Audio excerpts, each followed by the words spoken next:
Saturday, the 2nd of February 2013, should be historically remembered as one of the saddest days in sport by all Roma supporters, football fans, and sport lovers around the world. It is the date of the dismissal of Zdenek Zeman, one of the greatest coaching maestros in football, a man who has also proven himself as a valid defender of the noblest values in the world of sports.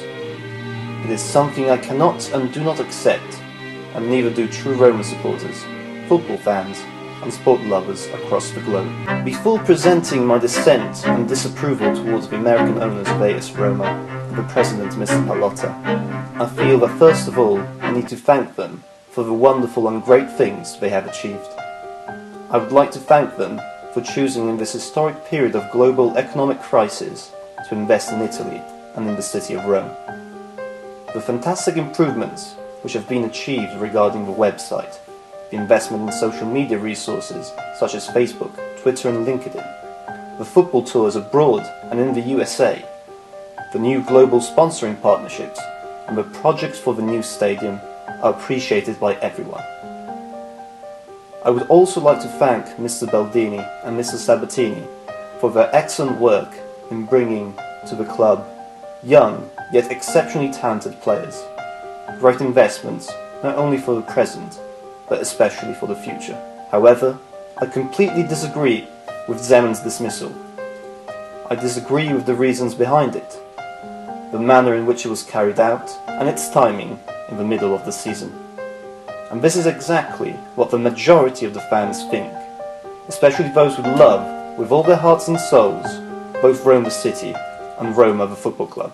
For example, Carlo Mazzone, the Roman coach who launched Francesco Totti age 16 in his Serie A debut, and also managed Roberto Baggio and Pep Guardiola, stated, "I don't agree with Zeman's dismissal. When they chose to hire Zeman, they knew about his faults and his virtues. They should have been more patient. Zeman has an important history, and he would have paid out of his own pocket to win in Rome. This team has changed many players in the last year and a half. A number of them are very talented, but they are still boys. They need time to grow and develop. I would have kept Zeman until the end of the season. I would have given him time. In this decision, I see a lack of competence. If it is thought that he is responsible for the inconsistent results, he should be evaluated, but at the end of the season. I would have kept him even after 10 defeats. A decision of this kind, at this point of the season, is incomprehensible." Even the notorious Roman actor, Carlo Verdone, remarked, "What can we say to Zeman? Don't you see how many errors these players are making? Banal, unacceptable." Back in the summer of 2012, the hiring of Zeman had filled the fans with joy and enthusiasm, as shown in the record number of season tickets sold. The club's idea of creating a team that would play a beautiful, pure and spectacular football that would lead to victory and entertain the fans coincided perfectly with Zeman's footballing philosophy. The desire to build something extraordinary was great. But when you want to build something important, you need two things: work and time. Time being something the Italian press and a part of the so-called Roma fan base seem unable to give. People want it all, immediately, and have developed a culture of judging results without analysing how they were achieved. In case you didn't know it, Rome was not built in a day. The same can be said of all the great teams in sports, which invested for at least 5 years before starting to win in a lasting manner. Many Americans and basketball fans will probably know Red Auerbach, the legendary coach of the Boston Celtics. He was hired in 1950, and it took him 6 years to start winning. Then, he couldn't stop. In the 1956-1966 decade, he established the Celtics dynasty, winning 9 titles in 10 years.